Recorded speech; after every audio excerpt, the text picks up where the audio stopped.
Porque a apometria é uma técnica, né? Na realidade, ela tem o significado de desdobrar, né? E além. Então, é uma técnica que ali foi,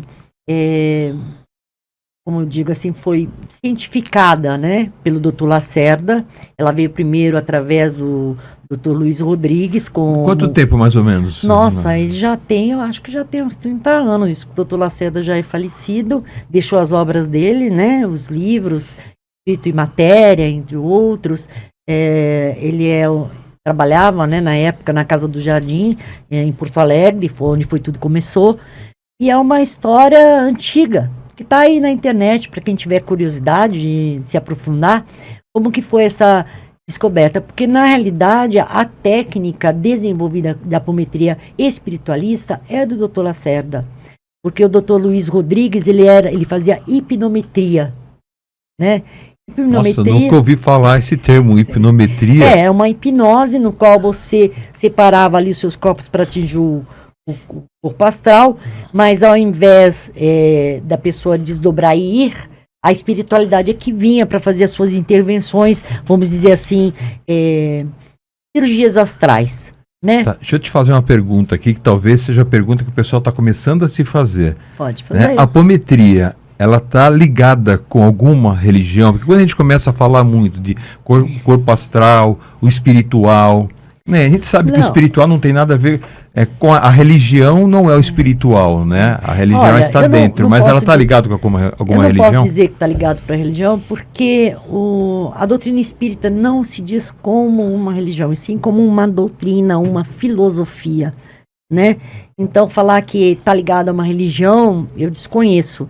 Ela é realmente uma técnica usada dentro dos princípios espiritualistas, né, para tratar os seus campos energéticos, as suas questões espirituais, né, fazer certas intervenções no seu corpo energético, né? Então, ela vem como uma ferramenta para que você mais efetivamente possa cuidar dos problemas daquele ser, né, das suas confusões mentais, emocionais e, por que não, até em alguns casos físicos, né? Porque nós sabemos que quando o seu físico fica doente é porque a sua parte começou ali na parte emocional e desequilibrou o espiritual e o energético, e o corpo ali vai expurgar, porque o corpo, essa é a função dele. Quando você fica doente por alguma coisa, o processo de limpeza está sendo executado, finalizado pelo seu corpo físico, né? Então, é um pouco mais complexo, né? Não daria para falar em 1 hora sobre a apometria, dá para enxugar. A gente pode fazer uma série, tá? Isso fica tranquila, porque a gente já tem algumas pessoas que já passaram por aqui que já estão na lista para voltar novamente. Você com certeza é uma que vai voltar várias vezes aqui. Para ajudar e ficar uma coisa meio cronológica, né? Para dar um entendimento, já que eu também sou professora, eu preciso um pouquinho da epistemologia, fazer o negócio certinho. Ela vem, então, a partir do Dr. Luiz Rodrigues, hipnólogo e farmacêutico, né? Ele apresenta isso num simpósio espiritual, né, espiritualista, onde ele traz essa técnica de intervenção no corpo astral, trazendo a espiritualidade para trabalhar. O Dr. Lacerda vê isso, se interessa, leva isso para estudar, para formatar de uma forma, né, científica, fazendo teste, estudando, trazendo a física quântica para isso também. Exatamente, né? Para poder fazer. A brincadeira é séria. Isso, faz testes com a própria esposa, né? E assim vai. Então ele escreve livros, né? Ele tem toda ali a fundamentação que ele fez, né? Os princípios e tal. E nisso se espalha para os grupos fraternos, para alguns centros, né?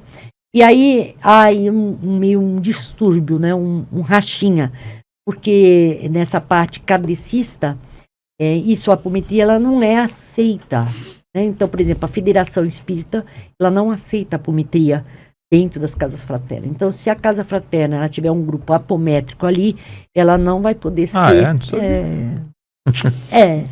Tem muitas questões aí. Muitas questões que não dá nem para entrar no mérito. E quem sou eu para entrar nesse mérito também? Que não me pertence, vamos dizer assim, né? É o que a gente estuda com o pessoal espírita, né? O pessoal de casas apométricas, onde eu fiz minhas formações, né? Então, eu fiz minhas formações na casa do Dr. Lourenço, lá na Rua Pitangueira. Fiz Cabel Bessi, na casa Ana... no SEAC. No SEAC, né? Que fica em São João da Boa Vista. Então, com Robson Araújo, da Palmeira. Então, eu tive vários professores. Várias fontes. Né? Várias fontes, né? Porque ser autodidata é um pouquinho chato. Precisa ter alguém para falar com você. E nisso a gente vai depois fazendo a sua própria jornada. Né? Então, eu comecei ali na minha própria jornada. Como que aconteceu isso? Um monte de estudo, com as práticas na casa fraterna. Eu fui sendo empurradinha para os consultórios, né? E como aconteceu isso antes do consultório? Eu comecei a fazer terapia com meus alunos na escola pública. Então, começou assim, trazer o que eu conhecia para dentro da sala de aula. Né? Não de uma forma... Quer dizer, você era uma simples e maravilhosa professora.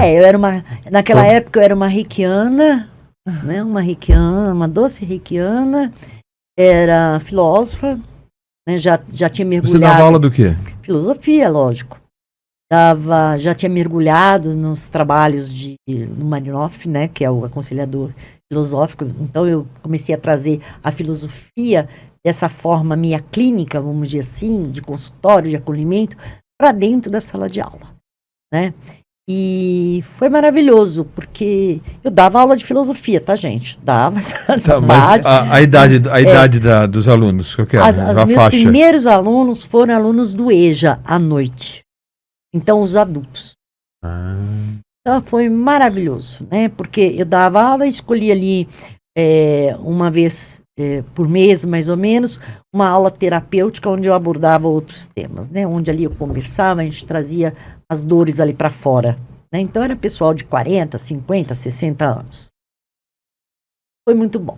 Depois eu comecei a levar isso para o ensino médio, né? Então eu escolhia também uma aula por mês, onde a gente fazia aquela minha terapia em grupo com aconselhamento filosófico. Depois disso eu passei para outras formações, como a psicanálise, né?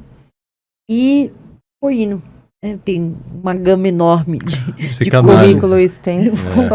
Gente, já passei 200, né? Então o currículo é extenso, né? Psicanálise, né? Qual era a escola? Eu fiz a psicanálise freudiana? Espiritualista. Não, não, espiritualista. Você aborda, quando faz psicanálise, para quem qualquer vertente, você vai estudar todos os autores. Sim, Freud, Lacan, o todos. nosso é integrativo. Todos, não tem jeito, fez. né? E foi muito bom, né? Só que eu me identifico muito mais com o aconselhamento filosófico. Porque ele tem uma outra forma de abordagem. Não que ele também, que a psicanálise seja só escutativa. A psicanálise, ela não é só escutar, igual, né? Outras vertentes. É mais ou menos como aqueles espíritas que não aceitam apometria, na psicanálise também tem o pessoal que não aceita muito. Dependendo da escola. Né? Tanto é que eu utilizo muito mais a programação neurolinguística dentro do set de análise do que a própria psicanálise. Exatamente. Né? Ela está por trás. Isso mesmo. Aí é justamente isso, né? Porque, para mim, autoconhecimento, ele parte também da reflexão, do mergulho interno, né, do autoquestionamento. Então, o aconselhamento filosófico, ele tem essa questão de questionando, de perguntando, de sem a pessoa perceber, e ela, no final, ela mesma dá a resposta. E aí, pum, né, acende a lâmpada. E por isso que eu gosto mais do aconselhamento filosófico. E tudo bem, aí depois com a apometria, já trabalhando em casa fraterna, e aí eu resolvi avançar a fronteira. Comecei a atender em consultório. Fiz alguns cursos, né, que tinha na época para abordagem através de mesa, né? Mesa quântica, mesa estelar, mesa... Tudo que é mesa. Tem um monte de mesa.